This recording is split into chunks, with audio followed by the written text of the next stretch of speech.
ഇതാണ് ഒരു ഫെർട്ടിലൈസേഷൻ കഴിഞ്ഞ എംബ്രിയോ സാക്കിൻ്റെ പിക്ചർ.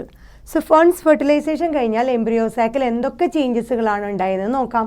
സോ ഫെർട്ടിലൈസേഷൻ കഴിഞ്ഞാൽ സിനർജിലൂടെയാണ് നമ്മുടെ പോളൻ ട്യൂബ് എൻ്റർ ചെയ്ത് ആ 2 സിനർജികളും ഡീജനറേറ്റ് ചെയ്ത് അവിടുത്തെ ഫെർട്ടിലൈസേഷൻ കഴിഞ്ഞ് സൈഗോട്ട് ഡെവലപ്പ് ചെയ്യും.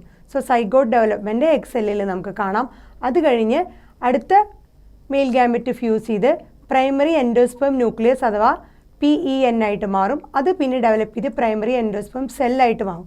അതിൻ്റെ ഓപ്പോസിറ്റിലുള്ള ഡീജനറേറ്റീവ് ആൻറ്റിപോഡൽ സെൽസുകളും ഡീജനറേറ്റ് ചെയ്യും. സോ വൺസ് ഫെർട്ടിലൈസേഷൻ കഴിഞ്ഞ് കഴിഞ്ഞാൽ സിനർജിഡുകൾ ഡീജനറേറ്റ് ചെയ്തും സൈഗോട്ട് ഫോർമേഷൻ ഉണ്ടാവുന്നു. Primary endosperm nucleus primary endosperm സെല്ലായി മാറുന്നു. അതുപോലെ ഓപ്പോസിറ്റുള്ള ആൻറ്റിപോഡൽ സെൽസും ഡീജനറേറ്റ് ചെയ്യണം. ഇത്രയൊക്കെയാണ് ഡബിൾ ഫെർട്ടിലൈസേഷൻ കഴിഞ്ഞിട്ടുള്ള ഫെർട്ടിലൈസ്ഡ് എംബ്രിയോ സാക്കിലുള്ള പിക്ചർ.